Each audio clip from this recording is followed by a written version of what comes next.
ख्वाब गफलत में सोए हुए मोमिनों, ऐशो इशरत बढ़ाने से क्या फ़ायदा। आँख खोलो उठो याद रब को करो, उम्र यूं ही गंवाने से क्या फ़ायदा। हम बहुत गफलत की नींद सो चुके, अब तो खुदारा हमें बेदार होना पड़ेगा। ताजदार मदीना वाली कायनात मुस्तफ़ा करीम के गुलामों, ज़रा अपनी हालत को देखो, अपने आप पे तरस खाओ। हमारा हाल ये, हमें सारी सारी रातें जागते हुए गुजरती हैं और दुनिया की खुराफात में लगे हुए सारी रातें हम जाग कर गुजार देते हैं। किसी को देखो तो सारी रात क्रिकेट का टूर्नामेंट हो रहा है, भीड़ लगी है, लोग जाग रहे हैं। कामयाब कौमों के ये तरीके नहीं होते कि वो खेल तमाशों में अपनी रातें बर्बाद कर लें और जब दिन हो खुद को कामयाबी से हमकनार करने के लिए जब निकलना हो तब वो औंधे पड़ जाएं और बिस्तरे गफलत पे पड़े हुए अपना वक्त यूं ही सोने में बर्बाद कर दें। आज हमारी हालत क्या है, हमारी कौम की हालत क्या है। रमजान का महीना है, तवज्जो करो।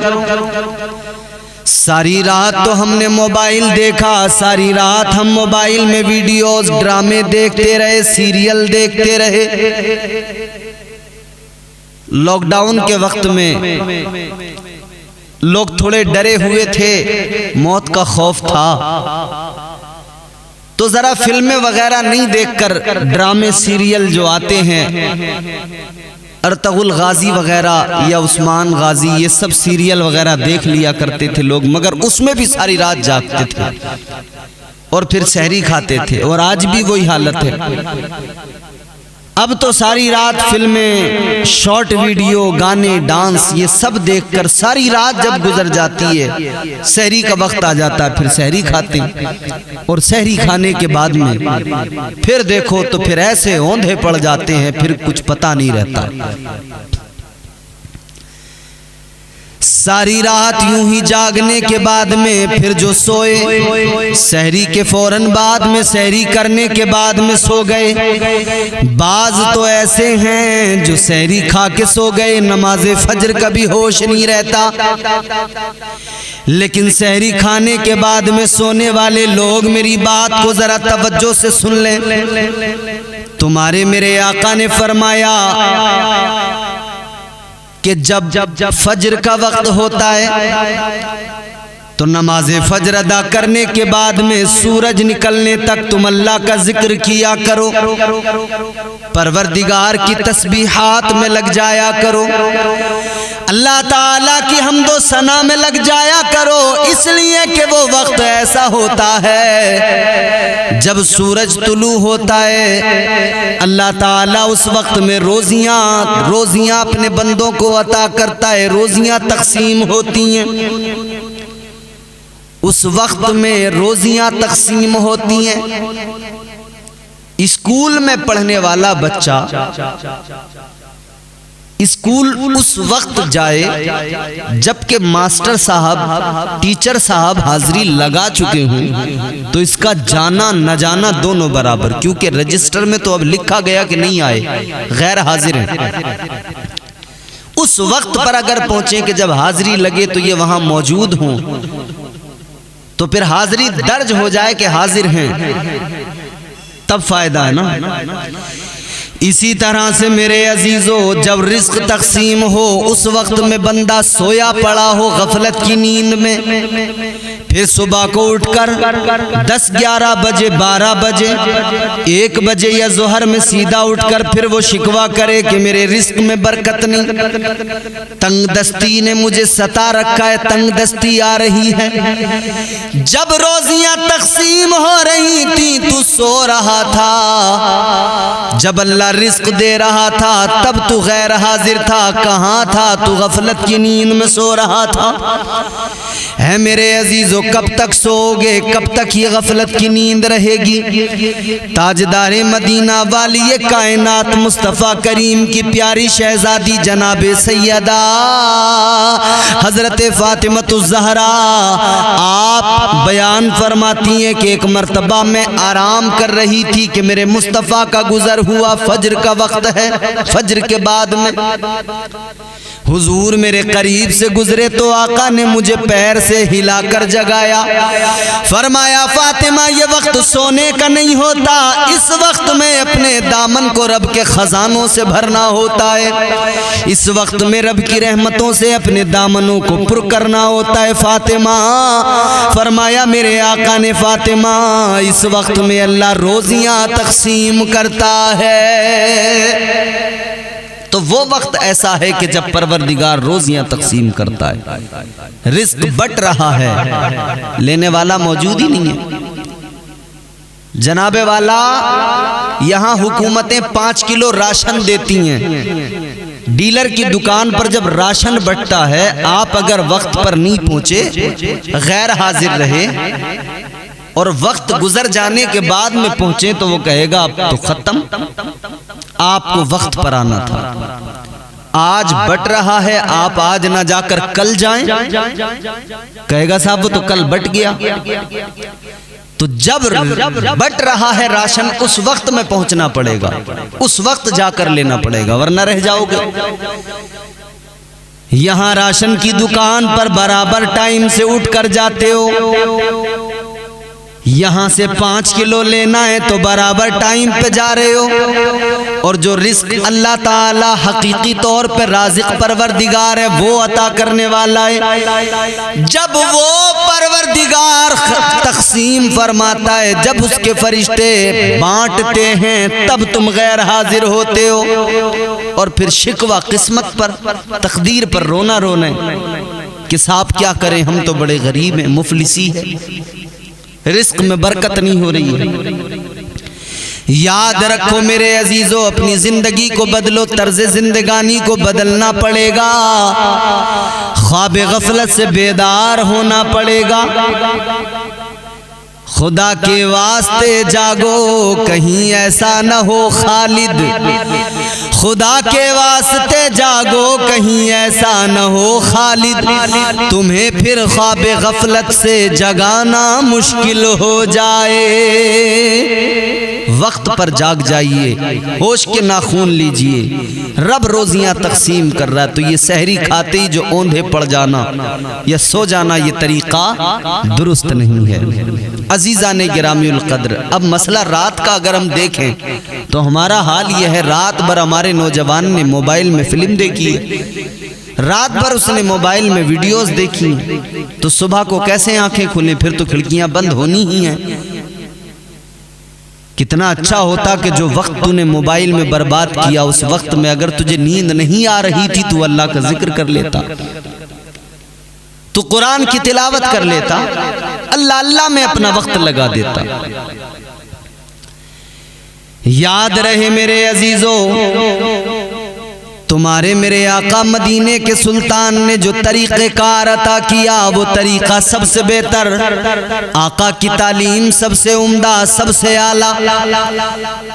ताजदारे मदीना की सीरत तैयबा को देखो, आका की सीरत पर अमल करो, सहाबा की सीरत को देखो, सहाबा के तरीक़ेकार देखो, उनकी जिंदगियों पे नजर डालो, फिर अपने आप को बदलो। मगर हमारा नफ्स हम पर इतना हावी हो गया है कि हम नफ्स के गुलाम हो चुके हैं, नफ्स के ताबे हो चुके हैं।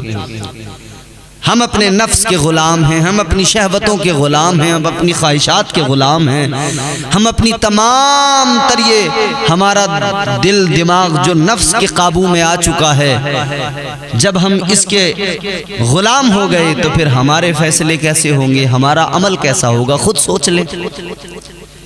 हमारे असलाफ बुजुर्ग फरमाते कि नफ्स जो है ना बड़ी ख़तरनाक चीज़ है। ये नफ्स जब इंसान के दिल पे काबू करता है तो फिर दिल वो दिल नहीं रहता जो मोहब्बत इलाही का शफ़ाफ आईना होता है, जिसमें रब की मोहब्बत और इश्क़ हकीकी होता है। जब ये अक्ल पे गालिब आ जाता है ना नफ्स, तो फिर अक्ल सही फैसला नहीं देती, अच्छे बुरे का फिर फर्क समझ में नहीं आता। हजरत शेख सादी शिराजी अलैहि रहमा आप फरमाते हैं कि ये जो तुम्हारा नफ्स है ये भेड़िए की मिसल है, और जो अक्ल है ये एक भेड़ की मिसल है। अगर तुमने ख्याल नहीं किया, जरा सी तवज्जो हट गई तो ये नफ्स नाम का भेड़िया अक्ल नाम की भेड़ को खा जाएगा, और जब ये नफ्स नाम का भेड़िया अक्ल नामी भेड़ को खा जाएगा, अक्ल ज़ाइल हो जाएगी, फिर अच्छा बुरा कुछ समझ में नहीं आएगा। अक्ल ही तो फैसला देती है क्या सही है क्या गलत है। सामने दो गिलास रखे हो, एक में शरबत एक में शराब हो, तो अक्ल बताएगी ना कि शराब गंदी चीज है, अक्ल फैसला देगी शराब गंदी चीज है, नापाक है, उम्मुल खबाइस है, तमाम खराबियों की जड़ है, तमाम बुराइयों की जड़ है। लिहाजा इसे पीना शरीयत ने भी हराम किया है, अल्लाह ने हराम फरमाया है इसे। अक्ल कहेगी इसे मत पी, शरबत है इधर, अक्ल कहेगी ये सेहत के लिए भी अच्छा है, दिल दिमाग को तरोताजगी मिलेगी, इसे पी ले। अक्ल फैसला देती है। लेकिन जब ये नफ्स नाम का भेड़िया अक्ल नामी भेड़ को खा जाए, फिर अक्ल जायल हो जाती है। कितने लोग आज तुम्हें मिलेंगे बड़े समझदार बनेंगे वो अपने आप को, दर हकीकत उनकी अक्ल जायल हो गई है, क्योंकि नफ्स नामी भेड़िया उनकी अक्ल को खा गया है। अब नफ्स उन पर पूरी तरह गालिब आ गया, नफ्स का कब्जा है उनके वजूद पर। नफ्स मेरे अजीजों बड़ी खतरनाक चीज है। बात चली है तो अर्ज कर रहा हूं, मैंने 12 पहले भी अर्ज किया है, ये नफ्स बड़ी खतरनाक चीज है। अल्लाह ने कुरान मजीद के अंदर नफ्स का जिक्र किया। ये नफ्स की एक किस्म होती है नफ्से अम्मारा, हर मोमिन हर काफिर के पास है, हमेशा गुनाहों की तरफ लेके जाएगा, गुनाहों की रग़बत दिलाएगा। लेकिन जब बंदा नफ्स पे काबू पा ले, नफ्स अपनी मंजिलें तय करके आगे बढ़े, तो नफ्स नफ्स लव्वामा बन जाता है। नफ्स की एक मंजिल है, नफ्स नफ्स मुल्हिमा बन जाता है। फिर एक मंजिल आती है इस नफ्स की, नफ्स मुतमइन्ना, वो बड़ा एक अलग ही मामला हो जाता है। फिर ये नफ्स जब नफ्स मुतमइन्ना बन जाए तो फिर हमेशा नेकियों की तरगीब देगा, नेकियों की रग़बत दिलाएगा, फिर बुराइयों से इसका कोई ताल्लुक नहीं रहता है। नफ्स मुतमइन्ना के ताल्लुक से परवरदिगारे आलम ने कुरान मजीद में फरमाया, अल्लाह का ऐलान है, या अय्यतुहन नफ्सुल मुतमइन्ना इरजिई इला रब्बिकी रादियतम मर्दिय्या। अल्लाह ताला का कुरान फरमाया गया, ऐ इत्मीनान वाली जान, अपने रब के पास इस हाल में वापस आ कि तेरा रब तुझसे राजी हो, तू अपने परवरदिगार से राजी हो। जिससे रब राजी हो जाए उससे जग राजी हो जाता है। रब राजी तो जग राजी, रब राजी तो सब राजी। तो नफ्स पे काबू करें। और नफ्स पे काबू करने का सबसे अच्छा, सबसे प्यारा वक्त जो है वो माह सियाम, माह रमजान है। इससे अच्छा वक्त ही नहीं है नफ्स को काबू में करने का। सुने कैसे? फरमाया गया कि जब अल्लाह ताला ने नफ्स को पैदा फरमाया ना, तो अल्लाह ताला ने नफ्स से फरमाया कि बता मैं कौन हूं। इसका जवाब क्या होना चाहिए था?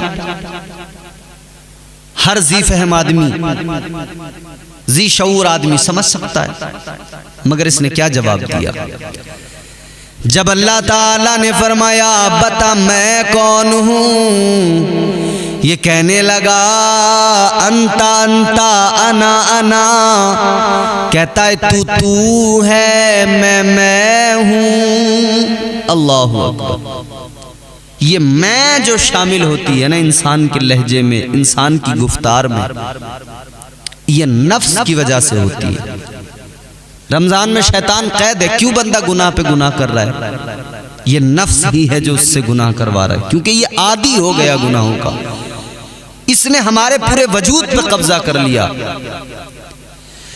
अल्लाह ताला ने फरमाया मैं कौन हूँ बता, ये कहने लगा अंता अंता अनाना, तू है, मैं हूँ। परवरदिगारे आलम ने फरमाया फरिश्तों इसे लेकर जाओ दोज़ख में डाल दो। दोज़ख में डाल दिया गया, अजाब दिया गया। कितना? फरमाया गया 300 साल तक दोज़ख में रखा गया। 300 ईयर्स, 300 साल दोज़ख का अजाब मुसलसल। बाज रिवायात के मुताबिक 1000 साल। लेकिन 300 पर भी अगर कनात करें तो सोचें जरा 300 साल होते कितने। जब उसके बाद में निकाला गया, अल्लाह की बारगाह में पेश किया गया, अल्लाह ने फिर फरमाया बता मैं कौन हूँ। ये कहने लगा अंता अंता अनाना, कहता है तू है, मैं हूँ। अल्लाहु अकबर। इसका जवाब नहीं बदला। परवरदिगारे आलम फिर नाराज हुआ। अल्लाह ने फरमाया फरिश्तों ले जाओ दोज़ख में डाल दो। फरिश्ते ले गए, फिर से दोज़ख में डाल दिया, फिर अजाब। 300 साल तक फिर मुसलसल अजाब। 300 साल के बाद में फिर निकाला गया, फिर अल्लाह ने फरमाया बता मैं कौन हूँ। इसका जवाब नहीं बदला। कहता है अंता अंता अना अना, कहता है तू है, मैं हूँ। अनानियत जाने का नाम नहीं लेती। ये अनानियत ही तो है। इंसान मगरूर हो जाता है, मुतकब्बिर हो जाता है। तू किसी और से न हारेगा,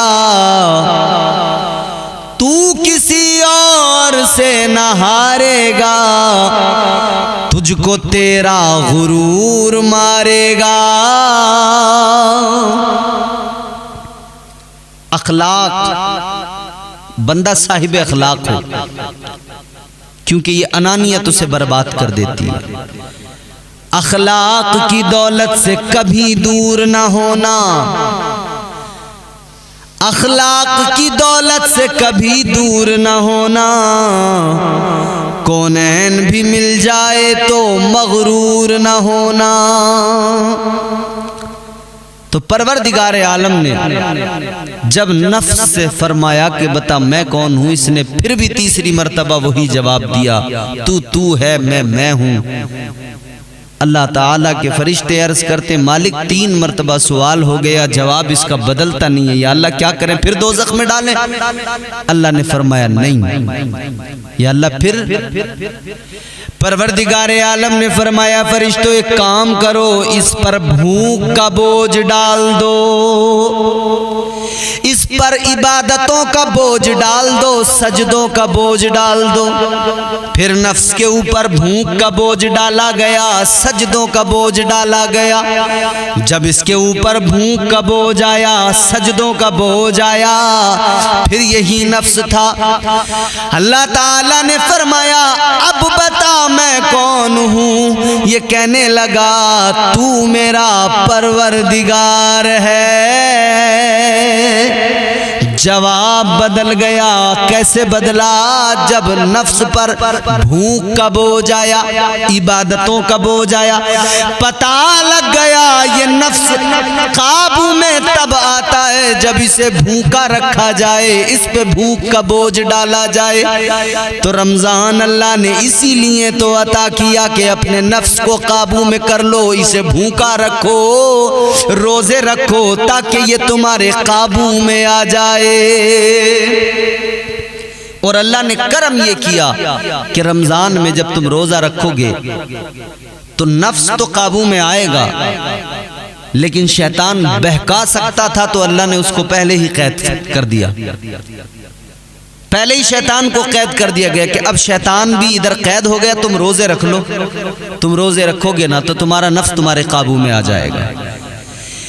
इस पर भूख का बोझ डालो, तुम्हारे काबू में आएगा, यानी रोजे रखो, ये काबू में आ जाएगा। इस नफ्स के ऊपर तुम इबादतों का बोझ डालो, यानी सजदों का बोझ डालो, नमाजों का बोझ डालो, ये काबू में आ जाएगा। रमजान से अच्छा तो वक्त ही कोई नहीं इस नफ्स को काबू में करने का। तो रमजान में नफ्स पे काबू करें, ना कि खुद नफ्स के गुलाम हो जाएं। आजकल हमारी हालत ये, हम तो नफ्स के खुद गुलाम बन गए हैं। हमारी हालत अल्लाह रहम फरमाए। अच्छे से अच्छा खा रहे हैं, अच्छे से अच्छा पहन रहे हैं, मगर अल्लाह का शुक्र अदा नहीं कर रहे, नफ्स के गुलाम बन गए, अपनी शहवत के गुलाम बन गए, नमाजों को जाया कर रहे हैं, तर्क कर रहे हैं। अल्लाह ताला ने कुरान मजीद में फरमाया, परवरदिगार का ऐलान, फखलफ मिन बादिहिम खल्फुन अज़ाउस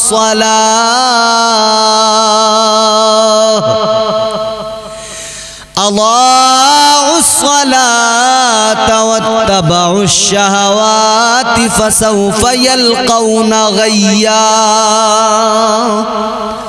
अल्लाह ताला का कुरान कहता है, और बाद में कुछ ना खलफ ऐसे पैदा हुए जिन्होंने नमाजों को ज़ाये किया और अपनी शहवत के गुलाम बन गए, अपनी ख्वाहिशात के ताबे हो गए। अल्लाह का कुरान कहता है, अनकरीब उन लोगों को वादिये गई के अंदर डाला जाएगा। जहन्नम की सबसे खतरनाक वादी जिसे गई कहा जाता है, उसके अंदर। कितनी खतरनाक वादी है ये जहन्नम की वादी, ये गई जिसे कहा जाता है। फरमाया गया, जब जहन्नम की आग सर्द पड़ने लगती है, ठंडी होने लगती है, तो एक सुई के सुराख के बराबर वादी गई को खोला जाता है। उसके अंदर से जब आग के शोले निकलते हैं, वो इतनी खतरनाक आग है कि सारे जहन्नम को, सारे दोज़ख को दोबारा से भड़का देती है। अल्लाहु अकबर। होश के नाखून ले मेरे भाई, हीले बहाने यहाँ चल जाएंगे, कब्र में नहीं चलेंगे। हीले बहाने इधर चल जाएंगे, हाशिर में नहीं चलेंगे। मरना है, मौत बरहक है। मैं बार बार मैं नहीं, पूरी दुनिया के तमाम तर उलमा बयान करते बताते हैं, और हर इंसान एक दूसरे को बताता है, सब जानते हैं, बाखबर हैं, कहते हैं हाँ मरना है एक दिन। कर ले जो करना है, आखिर मौत है। कर ले जो करना है, आखिर मौत है। एक दिन मरना है, आखिर मौत है। तैयारी करें, जाना तो है दुनिया से, मगर इस शान के साथ जाएं कि जब दुनिया से जाएं ना, दुनिया देखे हाँ ये नबी का वफादार जा रहा है। जब दुनिया से जाएं तो दुनिया देख कर कहे ये मुस्तफ़ा का दीवाना जा रहा है, ये नबी का आशिक, नबी का वफादार जा रहा है। और जब कब्र में पहुंचे तो फरिश्ते भी कह दें ये जन्नत का हकदार आ रहा है। आका से मोहब्बत करें, हुजूर की तालीमात पर अमल करें। दुनिया से जाएं तो इस शान के साथ जाएं। हिंदुस्तान का एक शहर लखनऊ है, एक वाकया मुझे याद आ रहा है। अंग्रेजों का तसल्लुत था, अंग्रेजों के दौरे हुकूमत में यहां हिंदुस्तान में एक अंग्रेज कमिश्नर आया। बहुत बड़ा ओहदा है। यहां जब आया तो उसने आकर देखा कि यहां हिंदुस्तान में जो जबान है वो अलग है। वो अंग्रेजी का जानने वाला था और यहां पर फारसी का उन दिनों चलन था। फारसी में सारे काम होते थे, दफ्तरों के भी। तो इसे बड़ी दुश्वारी आ रही थी। इसने कहा क्या किया जाए। कहा अपने मुशीर को बुलाकर के कुछ इंतजाम ऐसा करो कि फारसी जबान मुझे सीखना है, मैं फारसी को पढ़ना चाहता हूं। तो कोई ऐसा टीचर, कोई ऐसा मास्टर लाओ जो फारसी पे उसे दस्तरस हो, मुकम्मल फारसी पे महारत रखता हो।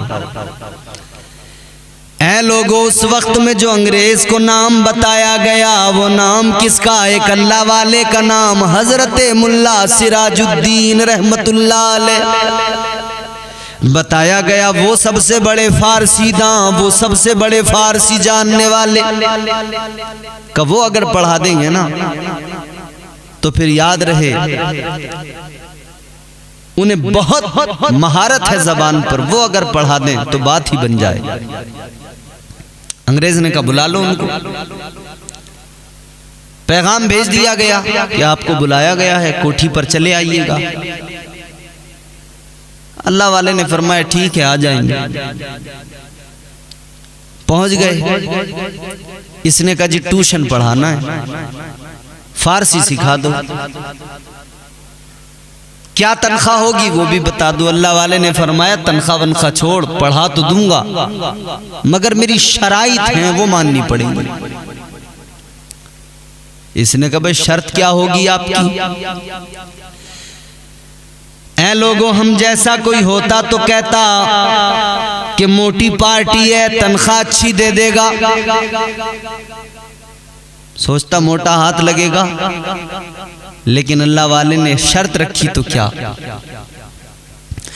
अल्लाह के वली ने फरमाया सुनो, मुझे तुमसे कोई माल दौलत पैसा नहीं चाहिए, कोई सैलरी कोई तनख्वाह नहीं चाहिए, उजरत मुआवजा नहीं चाहिए। तो कहा क्या चाहिए? अल्लाह वाले ने फरमाया बस इतनी सी शर्त है, जब मैं तुम्हें पढ़ाने के लिए आऊंगा अगर नमाज का वक्त हो जाएगा तो मेरे लिए तुम्हें वुजू के पानी का इंतजाम करना पड़ेगा, मुसल्ले का बंदोबस्त करना पड़ेगा। नमाज का वक्त होगा तो मैं यहीं पे वुजू करूंगा, यहीं तुम्हारे घर पे नमाज भी पढ़ूंगा, और जब मेरा दिल चाहेगा मैं यहीं पे अल्लाह के कलाम यानी कुरान मजीद की तिलावत भी करूंगा। अब ये कमिश्नर सोचता है क्या किया जाए। सोचा चलो अपना काम निकालना है, पढ़ना है। सबसे बड़े जबान के माहिर यही हैं, अब पढ़ना है तो फिर इनकी शर्त माननी ही पड़ेगी। कहा ठीक है मैं मंजूर है। क्या जाएगा? वुजू कर लेना यहीं पर, इंतजाम सारा है, नमाज पढ़ लेना यहीं पर, कोई मसला नहीं है, मुसल्ला मंगवा दिया जाएगा। बात तय हो गई। इख्तिसार के साथ अर्ज करता हूँ, बात तय हो गई। ये पढ़ाने के लिए आए, पढ़ाना शुरू कर दिया।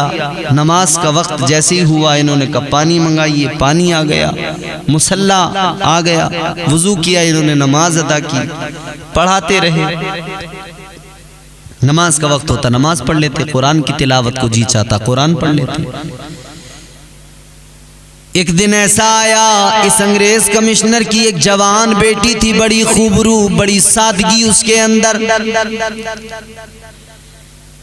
एक रोज वो अपने महल, अपनी कोठी के अंदर उसका गुजर हो रहा था। उसने देखा कोई फकीर है, कोई बुजुर्ग है, कोई अल्लाह वाला है, मुसल्ला बिछा के नमाज पढ़ रहा है। इसे पता तो नहीं था कि ये कर क्या रहा है, मगर इसे वो तरीका अच्छा लगा नमाज पढ़ने का। इसे अच्छा लगा तो रुक कर देखने लगी। देखने लगी तो इसे पसंद आया। इसने देखा अल्लाह वाले को नमाज पढ़ते हुए, इसे अच्छा लगा, पसंद आया, देखती रही। इसने वो एक मर्तबा देखा, उसके बाद भी एक दो मर्तबा देखा। फिर अपने बाप से बोली, अब्बा ये जो बुजुर्ग, ये फकीर जो आते हैं क्यों आते हैं? कहा बेटी मुझे फारसी पढ़ाने आते। कहा अब्बा मैं भी पढ़ूंगी। कहा ठीक है पढ़ लेना, कह देंगे। कह दिया कि बेटी भी पढ़ेगी। अल्लाह वाले ने फरमाया पढ़ा लो, पर्दे के साथ में आए। कहा ठीक है, उसको भी पढ़ाने लगे। एक दिन जब ट्यूशन के लिए आए, नमाज का वक्त था, अल्लाह वाले ने नमाज अदा की। फिर जी चाह कुरान पढ़ लूं तो कुरान की तिलावत करने लगे। ये लड़की भी आई, इसने देखा कि अल्लाह का कुरान पढ़ा जा रहा है। इसे पता तो नहीं था है क्या, मगर सुना, कानों में आवाज पहुंची, कुरान कानों के रास्ते दिल में उतर गया, दिल में घर कर गया। सुना तो सुनती रह गई। अल्लाह वाले के करीब जाके बोली, ये क्या है जो आप पढ़ रहे हो? अल्लाह वाले ने फरमाया, बेटी ये जो मैं तिलावत कर रहा हूँ, ये किसी दुनियादार का कलाम नहीं है, ये तो मेरे परवरदिगार का कलाम है। अल्लाह वाले ने फरमाया, ये तो मेरे परवरदिगार का कलाम है, मेरे मौला का कलाम है। इसने कहा जरा और सुनाओ, और सुनाए। कहती और सुनाओ, और सुनाए। कहती बड़ा अच्छा कलाम है, दिल को सुकून मिलता जा रहा है। अब इसने कुरान के बारे में जानना शुरू किया, इस्लाम के बारे में जानना शुरू किया, दीन आ गया दिल में। कहती है अल्लाह वाले, जब तुम्हारे रब का कलाम इतना प्यारा है तो वो परवरदिगार कितना प्यारा होगा। यकीनन मैं जान गई कलाम सच्चा उसी रब का है, और रब भी वही सच्चा, परवरदिगार भी वही सच्चा, और उसके पैगंबर भी सच्चे। लिहाजा देर ना करो, मुझे कलमा पढ़ाओ, मुसलमान बना लो। मुसलमान हो गई। अब इस्लाम की तालीम भी हासिल करने लगी, पैगंबर खुदा के बारे में जानने लगी, ताजदारे मदीना की सीरत पढ़ने भी लगी, सुनने भी लगी। सुनती गई, दिल में मोहब्बत आती गई, सुनती गई, दिल में प्यार मदीने वाले का आता गया। कहती है देखो अल्लाह वाले, मैंने कलमा तो पढ़ लिया, मगर मेरे बाप को नहीं बताना, मेरे घर में नहीं बताना, ये नाराज होंगे। का ठीक है। ये नमाजें भी पढ़ना सीख गई, कुरान भी पढ़ना सीख गई। कुरान भी पढ़ती थी, नमाज भी पढ़ती थी, हुजूर को याद करती थी, मदीना मदीना मदीना मदीना करती रहती थी, मदीना मदीना पुकारती रहती थी। इतनी मोहब्बत दिल में मदीने की आ गई। हर वक्त तमन्ना थी, या रसूल अल्लाह मदीना बुला लो, या रसूल अल्लाह मदीना बुला लो। हर वक्त अल्लाह से दुआ करती थी, ए मौला मदीना दिखा दे, ए मौला मदीना पहुंचा दे, मौला मदीना दिखा दे। इतना शिद्दत से इसने मदीने वाले को और मदीने को याद किया। अल्लाहु अकबर। उस इश्क में अब ये मुसलसल तड़पने लगी, ताजदारे मदीना की मोहब्बत में मुसलसल तड़पने लगी, उसी मोहब्बत में गिरफ्तार हो गई। उस मोहब्बत ने इस मकाम को पहुंचा दिया, उस प्यार ने, उस इश्क ने इस मकाम को पहुंचा दिया कि अब खाने पीने का होश न रहा। दिन ब दिन कमजोर होने लगी, बिलाखिर तबीयत खराब हो गई, तबीयत ज्यादा बिगड़ गई। फिर अचानक तबीयत इतनी बिगड़ी कि बिस्तरे मर्ग पे आ गई। और वो वक्त भी आ गया फिर कि जिंदगी का आखिरी दिन था। बाप की आंखों में आंसू, माँ की आंखों में आंसू, रिश्तेदारों की आंखों में आंसू, सब रो रहे थे। इसने कहा रो नहीं, एक काम कर दो मेरा। कहा क्या? कहा मेरे उस्ताद को बुला दो, हजरत मौलवी सिराजुद्दीन रहमतुल्लाह अलैह को बुला दो, उनसे चंद बातें मुझे करनी है। का ठीक है, बुला लिया गया। इस लड़की ने कहा अल्लाह वाले अलग में बात करनी है। सबको अलग किया, पर्दे के साथ में अलग में इसने बातचीत शुरू की। कहा अल्लाह वाले मैंने कलमा पढ़ लिया, मुसलमान हो गई। न मेरा बाप जानता, न मेरी माँ जानती, कोई मेरा रिश्तेदार नहीं जानता।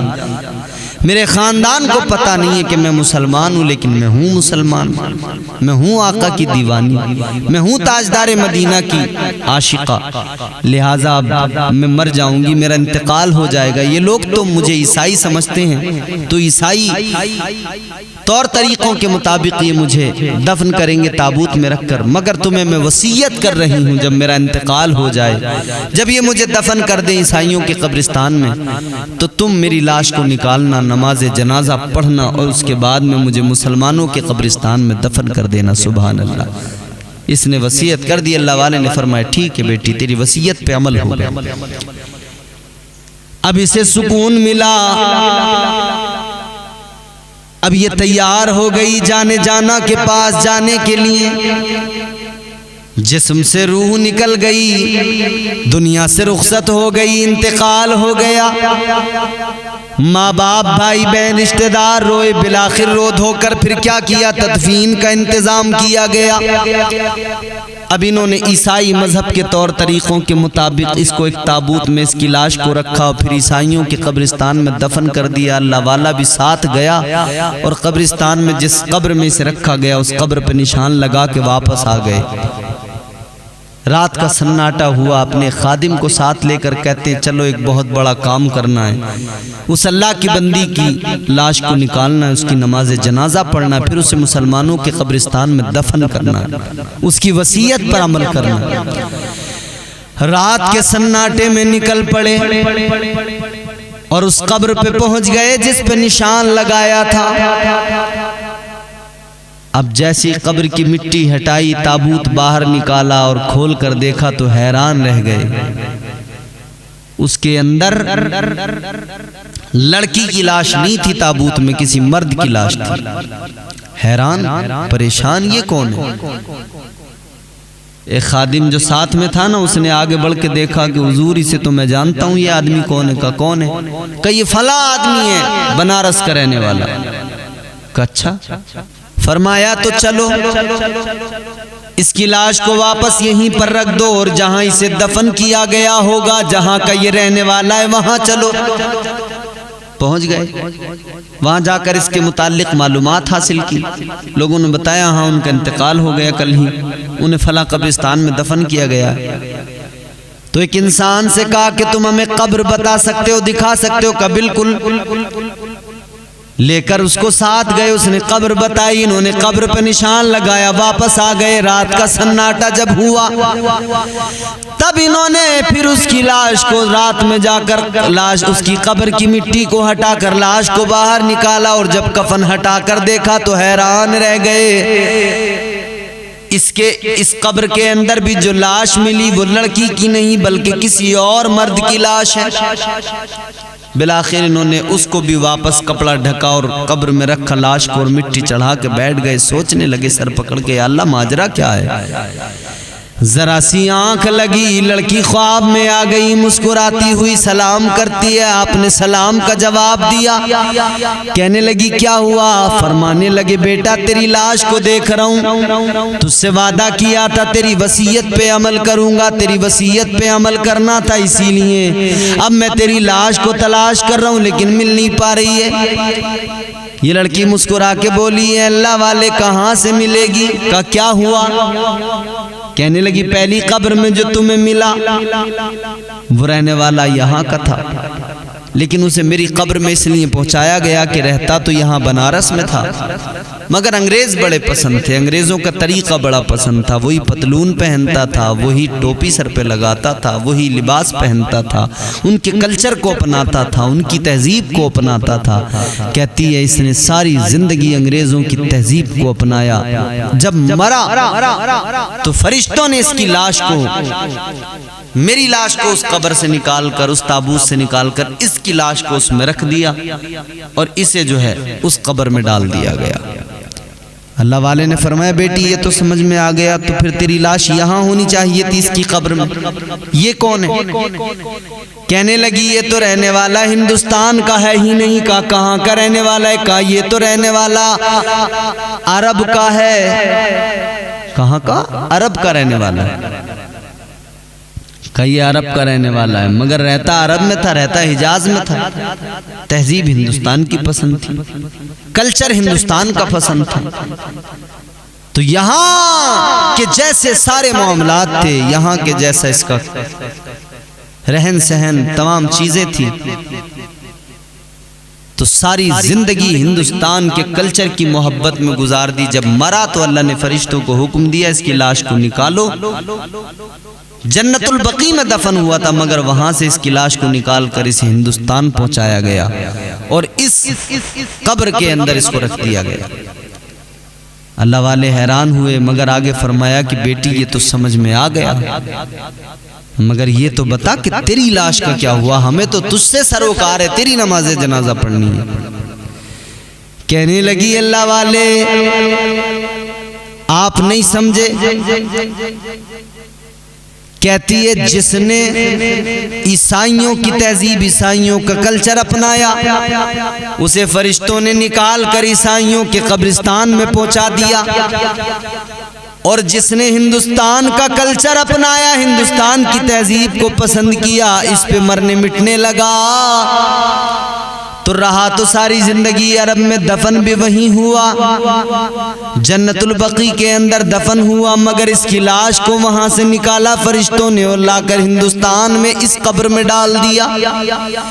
अल्लाह वाले ने फरमाया बेटी ये तो समझ में आ गया, मगर ये बता तेरी लाश का क्या हुआ। मुस्कुराने लगी, कहने लगी अल्लाह वाले सुनो, मैंने तो सारी जिंदगी किसी और को याद ही नहीं किया। अल्लाह वाले मैंने तो बस मदीना मदीना मदीना मदीना पुकारा है, मैंने तो ताजदार मदीना को याद किया है। कहने लगी है अल्लाह वाले मैंने तो बस मदीना मदीना पुकारा है, मदीने वाले को याद किया है, लिहाजा मेरे साथ भी ये करम का मामला हुआ। मैं मदीना मदीना करते करते दुनिया से चली गई तो हुक्म हो गया फरिश्तों को, मेरी लाश को वहां से निकाला गया। ईसाइयों के कब्रिस्तान के अंदर से उस ताबूत से मेरी लाश को निकाला गया। मैं मदीना मदीना करती थी तो मुझे मदीना जन्नतुल बकी में ले जाकर दफन कर दिया गया। तो दुनिया से शान के साथ जाएं कि मौत यहाँ आए, दम यहाँ निकले और हमारी लाश मदीना पहुंच जाए। इस हाल में जिंदगी गुजारें, इस तरह से जिंदगी गुजारें। जिंदगी इतने सलीके से गुजारी जाए जैसे चादर कोई कांटों से उतारी जाए।